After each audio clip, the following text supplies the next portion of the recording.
Ministre de la Jeunesse et des Sports et chef du bureau exécutif du Conseil des ministres arabes de la Jeunesse et des Sports, Dr Achraf Sobhi, a participé depuis quelques jours à la session La Jeunesse en 2030, mise en œuvre des objectifs de développement durable avec et pour la jeunesse, au Forum des jeunes du Conseil économique et social des Nations Unies.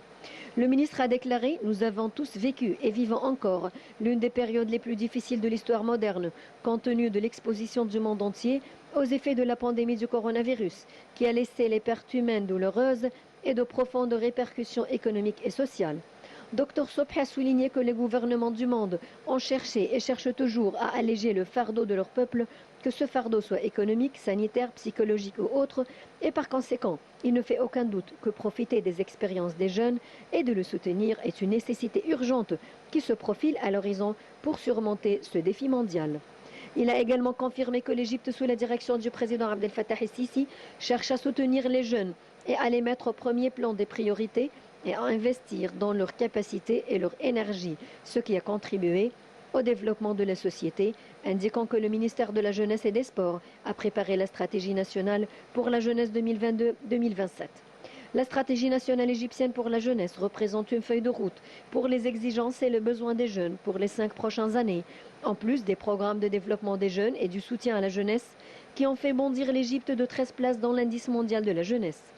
Dr Sobhi a indiqué que le ministère de la Jeunesse et des Sports s'emploie à encourager les jeunes à l'innovation, à la créativité et à l'intelligence artificielle en transformant les établissements pour les jeunes destinés à l'éducation en centres d'innovation et d'apprentissage, ainsi qu'en intensifiant la formation des jeunes dans le domaine de la technologie et de l'éducation, ainsi que des sessions de formation sur les développements de compétences, en plus de se concentrer sur l'autonomisation économique des jeunes et l'avancement des niveaux d'emploi, en diffusant la culture de l'auto-emploi, qualifier les jeunes pour le marché du travail et en soutenant la formation dans les domaines des petites et moyennes entreprises et de l'entrepreneuriat.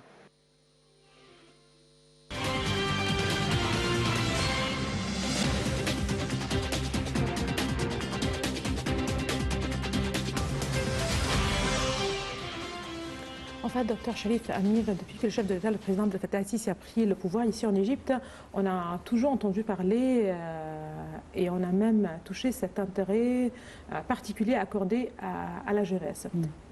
La formation de la jeunesse, comment les qualifier justement, comment les encourager. Et là on parle cette fois-ci de les écouter d'un autre point de vue, c'est-à-dire pas pour le marché de travail, pas pour justement soutenir l'économie, pas pour l'autonomisation justement de la jeunesse, mais aussi pour qu'ils participent effectivement justement au travail, que ce soit, qu'ils participent justement à la formation, je ne sais pas comment dire, mais justement pour la création de cette nouvelle République. Bien évidemment, la nouvelle République, il faut des acteurs. Et les acteurs, ce ne sera pas uniquement le chef de l'État à la tête de la pyramide du pouvoir, l'hiérarchie, ensuite le Premier ministre, ensuite les ministres et le corps administratif. Ce n'est pas ça. Il faut aussi une base populaire. Et la base populaire pour cette République, nouvelle République, c'est toujours la jeunesse. Cette jeunesse qui a déjà un accès envers la nouvelle technologie, et qui a étudié vraiment plus que les anciennes générations parce qu'ils ont eu plus de chances à accéder au monde extérieur. Alors il faut travailler sur cette base, surtout dans les décennies à venir, ce sont eux qui seront les responsables. Alors c'est compréhensible, c'est le cycle de vie et le cycle de vie politique.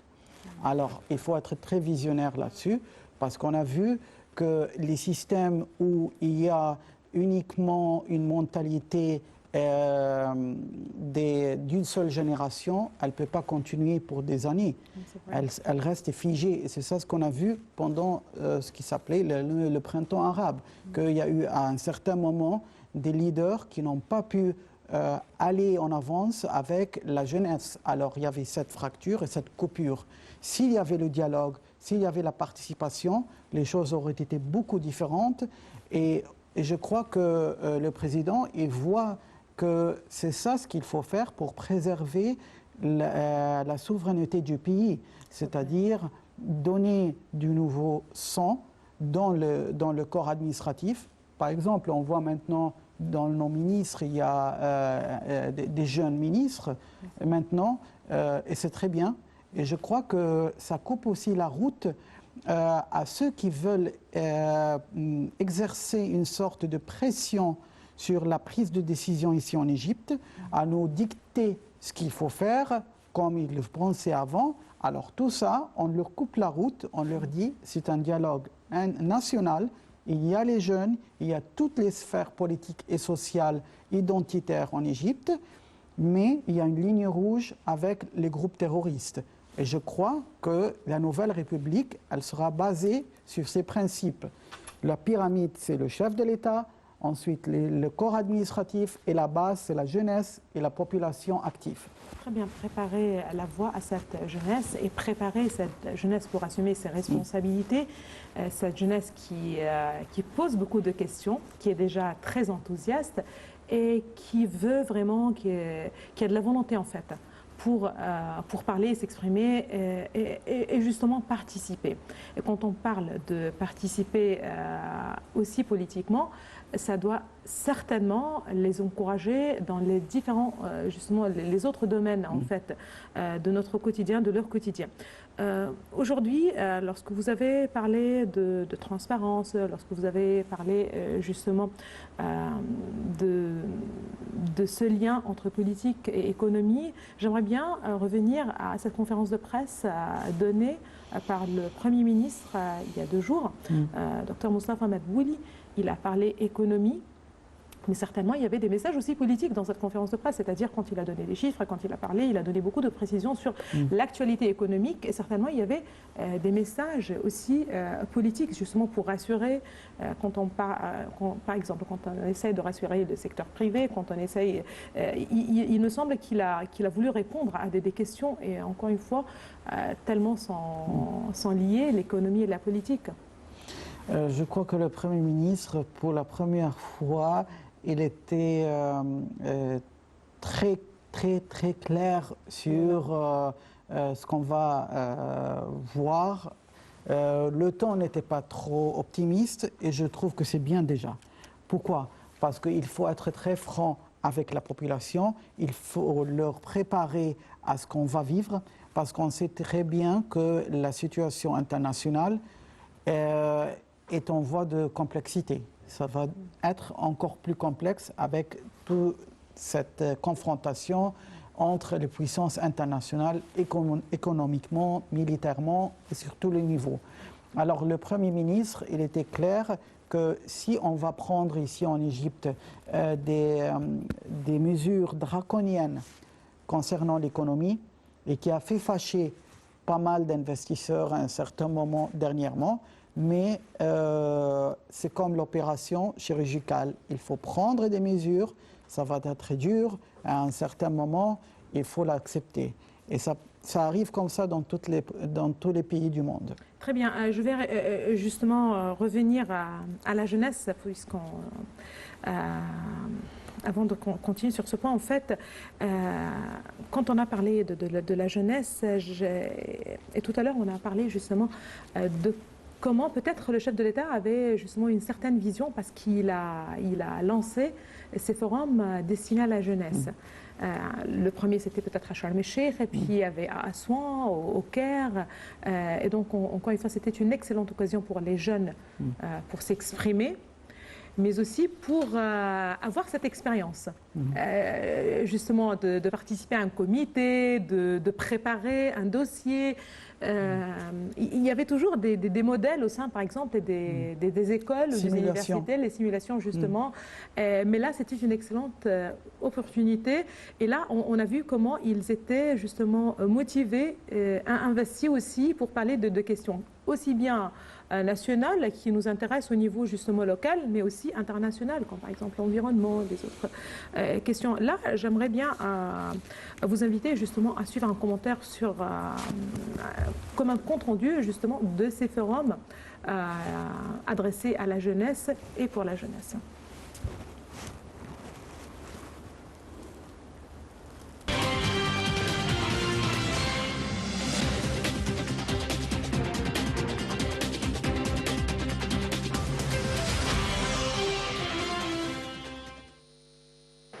Les partis politiques ont annoncé leur participation au dialogue national en réponse à l'invitation de l'Académie nationale de formation, en application aux directives du président Abdel Fattah el-Sisi, soulignant que le dialogue national établira une feuille de route pour faire face aux défis actuels, qu'elles soient politiques, économiques ou sociales.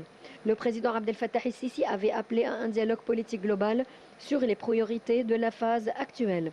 L'appel au dialogue national est l'un des piliers de la nouvelle République. La direction de la Conférence nationale de la jeunesse sera chargée, en coordination avec les partis politiques et les mouvements de jeunesse, d'organiser un dialogue politique sur les priorités de la phase actuelle, a déclaré le chef de l'État, qui a promis d'assister personnellement aux étapes finales de ce dialogue. La proposition du président el-Sisi indique clairement qu'il a soulevé la question du dialogue au moment opportun, en particulier à la lumière des progrès remarquables que l'État connaît dans de nombreux domaines, au niveau interne et externe, ainsi que le climat de stabilité que connaît l'Égypte actuellement. Le dialogue se présente comme l'un des fondements importants dans la manière d'établir et de soutenir la nouvelle République, qui est construite sur des piliers solides, basés sur le travail, l'effort et la sincérité. Le chef de l'État, qui s'exprimait durant l'iftar de la famille égyptienne, organisé en présence de multiples personnalités politiques et médiatiques, a déclaré que son engagement envers les Égyptiens a toujours été l'honnêteté et la sincérité dans le travail et les intentions, et le dévouement uniquement à la patrie, ajoutant que ces dernières années, les défis ont été grands, mais les succès ont été encore plus grands, de même que les pas sont fermes et la détermination est implacable pour reconstruire notre chère Égypte.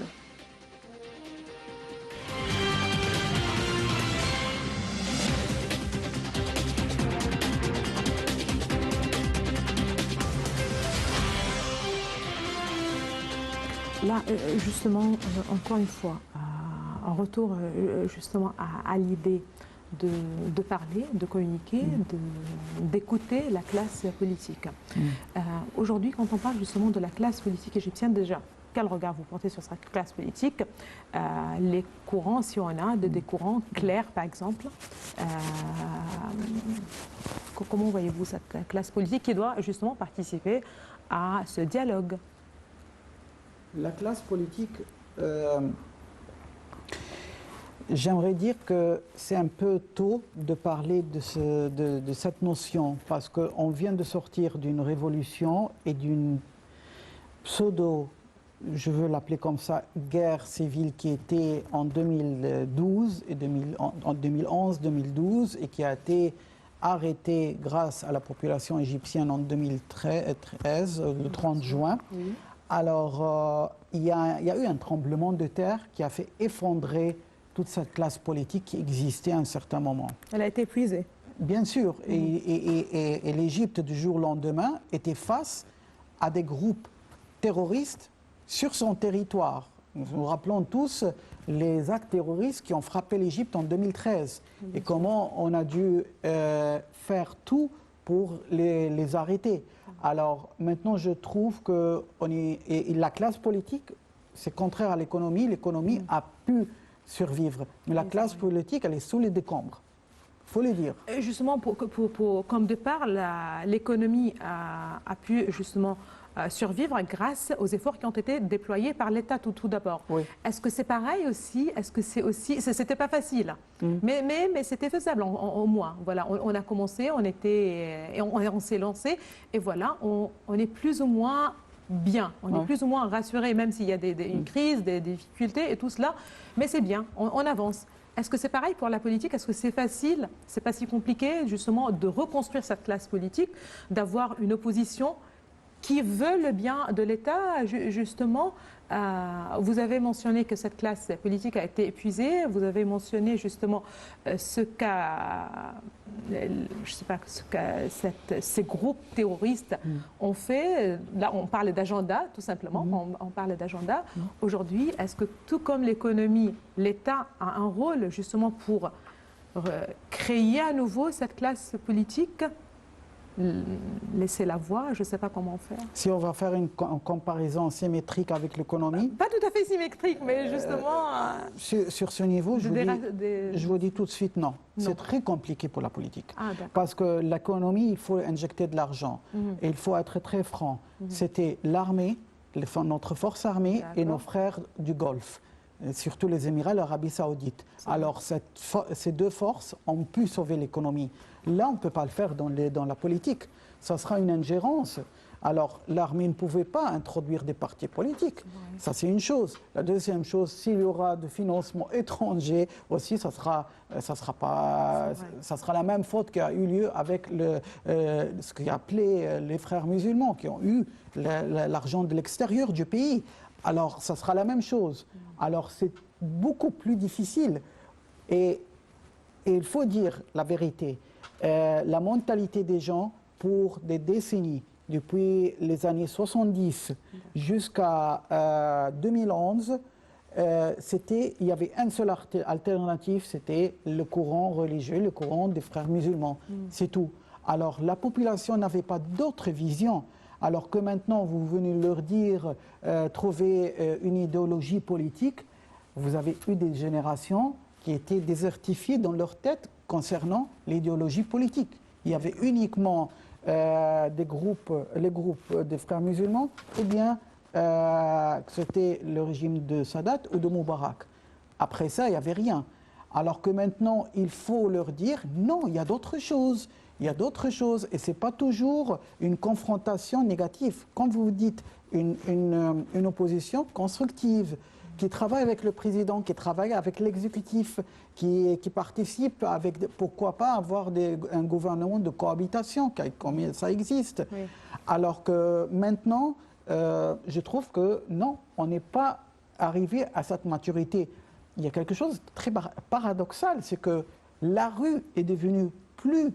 Et il a eu une maturité politique plus que la sphère politique elle-même. C'est-à-dire les gens dans les rues, ils comprennent mieux. Très bien.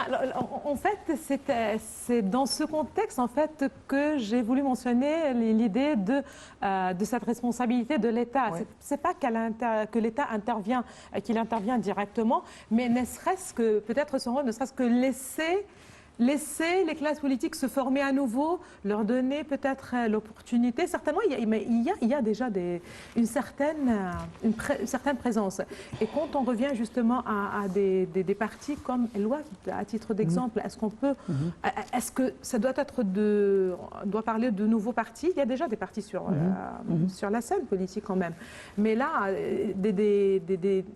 des partis, par exemple, qui peuvent jouer un rôle comme l'OAF a joué, ou peut-être l'OAF de même, qui reprend sa place, sa vraie place, sa place traditionnelle sur la scène politique. Alors, je vais vous parler ABC de sciences politiques. D'accord. Alors, ABC sciences politiques, si vous permettez.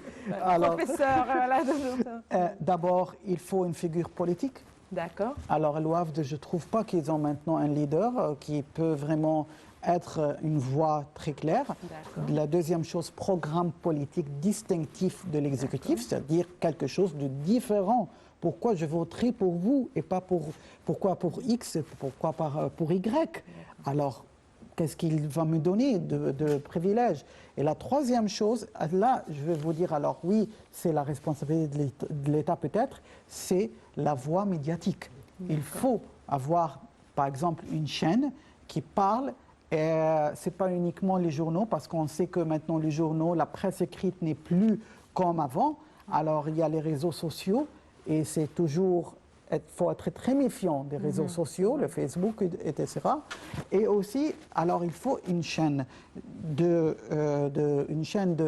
médias qui va parler distinctivement, mais qui commence à distinguer entre la sécurité de l'État, à ne pas pousser par exemple la population à faire des émeutes ou à se révolter sans leur donner une solution concrète, mais c'est à dire qu'on a juste un programme et qu'on veut les négocier. Et je crois que c'est ça le président, il veut créer, qu'il y aura un programme alternatif qui va aider. C'est ça l'intention que nous, on doit comprendre. Regardez par exemple, pourquoi on dit en Occident que ce soit la droite ou la gauche qui est élue, mais la politique est la même. C'est pour cela parce que eux tous, ils ont une concurrence. La compétition est très restreinte entre ces partis pour construire. C'est ça ce qu'on veut. Voilà. Très bien. Justement, peut-être parce que le moment est propice. Et là, on voit bien les indications. Et peut-être, voilà, le plus important, c'était justement cette initiative qui a été lancée par le chef de l'État, c'est-à-dire, voilà, on est prêt. Et encore une fois, c'est une question aussi de transparence, peut-être qui n'est pas loin, justement, de ce que Dr Mabbouli vient justement de préciser, d'annoncer très récemment. Merci beaucoup à vous, Dr Chelif Amir. Merci beaucoup, c'était un grand plaisir toujours. Vous êtes professeur de relations internationales. Merci d'avoir été parmi nous. Madame, monsieur, merci aussi à vous de nous avoir suivis ce soir. À la prochaine.